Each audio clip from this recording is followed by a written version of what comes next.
Welcome to Awakening Your Wild Heart, a 10-ish minute weekly show that brings together healing relationship to food, embodiment practices, and spirituality to inspire and support you in coming home to yourself. I'm your host, Julia Hollenberg, an anti-diet dietitian, food and body therapist, yoga teacher, and woman on my own personal path to living in freedom, true power, and boundless love. Join me in this sacred space where we journey inward to awaken and nourish your wild heart. You are the one you've been looking for. Reclaim yourself, your power, your life.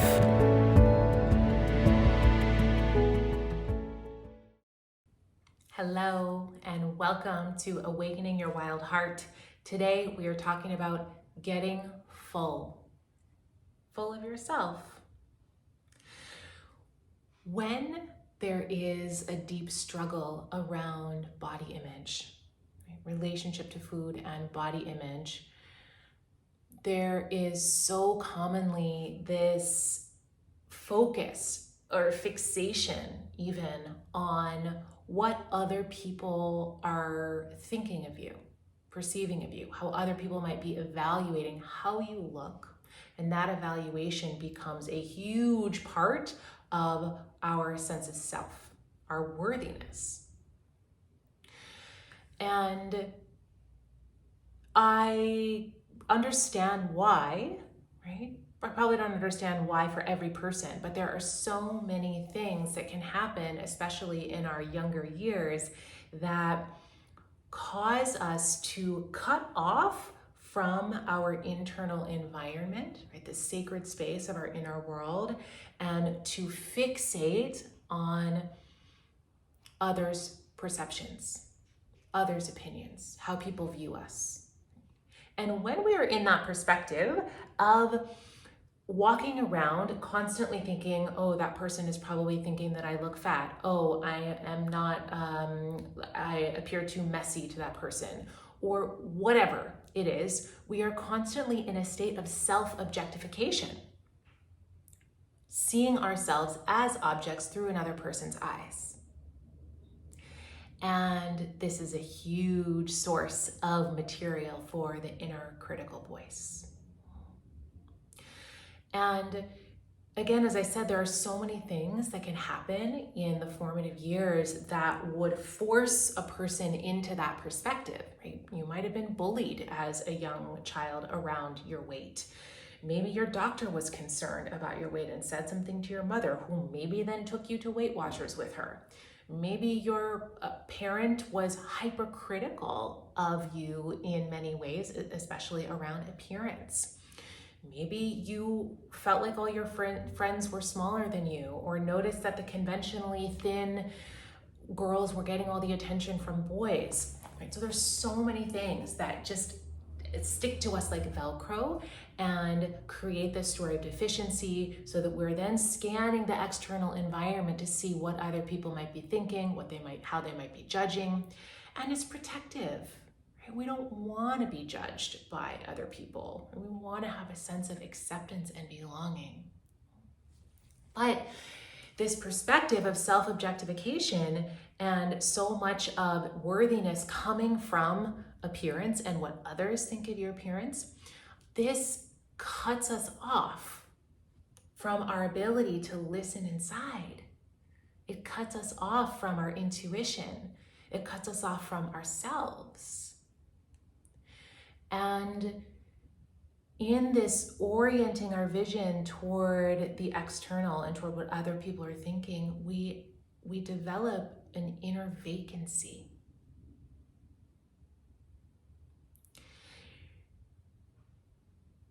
With that inner vacancy, we don't know how we feel. We don't know what we like. We don't know what we want. We don't know what feels like a yes or what feels like a no. Maybe we don't even know that we can say no. From that inner vacancy, we don't know who we like. And we live for who likes us, whether it's a friend or whether it's a romantic interest. Right? When we are separated from ourselves, when we get attention from another person, from a man, if you are a woman and hetero, It's like you get off on it, feeling desired. We are conditioned that feeling desired is the ultimate goal. But what about your desire? I know this feeling of inner vacancy. I grew up not really knowing how to feel my emotions or how to process them.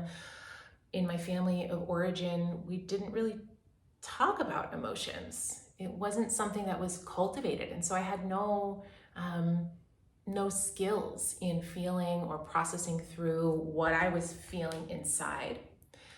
And so when I encountered some really big emotions, I developed an eating disorder instead. And the separation from myself was enormous. There was a great divide of separation. And I have a body that fits the thin ideal, right? And in the throes of my eating disorder, even more so. And I gained this false sense of power from that body, right? And put a lot of stock in it because it felt like the only place that I had a sense of power. But this sort of focus on body, right, getting some satisfaction, getting some power from the body that I lived in, it was like this suit of armor.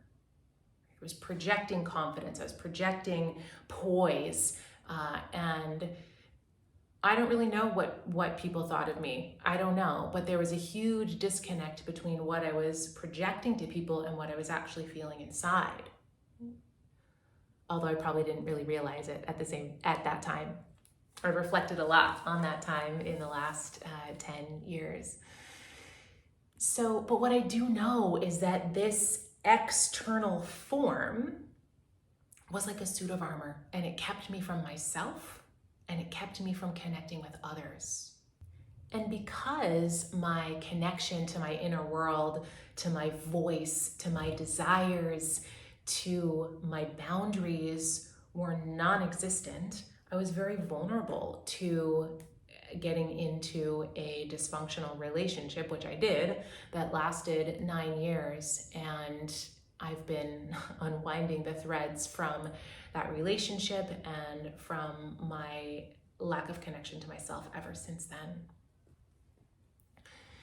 A few years ago, I had a guide who gave this advice to me. She said, I can see that you're running pretty much on empty. You fill yourself up maybe a quarter of the way, and then you go out and you expend that energy and you're empty again. And she said, focus on getting full. Like, really get full. And at the time, I was like, what the heck do you mean by that? And now I know. The suggestion that she was giving me was to spend a lot of time in my inner world, turning inside and getting to know even more deeply what this body is saying and what it's needing, what it desires, what feels good, what doesn't feel good, what creates a spark inside, what do I feel drawn to. And I have been working on that ever since, and it continues. I know this can feel really difficult if you've been in a place of really valuing appearance and what others think, this self-objectification view. You might draw a blank when you hear that, right? Get full of yourself. It's like, well, if I'm not focused on hating my body and trying to shape it or shrink it in some way, then what the heck do I do? Like, what other perspective is there? So, here's your invitation. The invitation is to spend some time in your inner world. Get to know your own thoughts. Get to know what it is that delights you. What brings you a sense of awe? What sparks curiosity in you? What fills your energy reserves? When does your body need rest? When does your body need food? And then honoring those things strengthens the connection. So when you spend time with yourself, you begin to learn the language of your body, the language of your intuition, and it speaks softly. It speaks in whispers, and it really asks of us that we get quiet and be patient and listen. Diet culture robs you of the divine right of living inside of your body. It is your birthright to exist in full embodied existence, being able to feel the whole range of sensation and emotion and experience and relationship in your life. You can take back your power. You can take back this divine right bit by filling yourself up drop by drop until you are full. You do not exist for anyone else. You do not live for anyone else. You live for you. Being desired is not enough. Being wanted is not enough. It ultimately, when we focus on those things, it will ultimately leave us with a feeling of disconnection and vacancy and dissatisfaction with life. The one that you have been seeking is you. So get full. So how do you begin getting full? Here's the practical part. I'm nothing if not practical. The first thing is to let yourself get full by eating enough food. Make peace with the feeling of fullness. Know that it is a biological signal that you are meant to have. It is completely normal. Your body needs enough food. Spend some time journaling. Get to know your thoughts. And you know what? There are tons of garbage thoughts in there, and there are tons of good ones. Believe me, I know. They come out in the journaling pages. But just let yourself see and hear your thoughts on the page. You could take yourself on a date. This is a suggestion that comes from Julia Cameron's book, The Artist's Way. She calls it an artist date, where you take yourself out for 2 hours once a week alone. Your friend doesn't go with you, your partner doesn't go with you, your children don't go with you. It is your time to think about, what might I enjoy?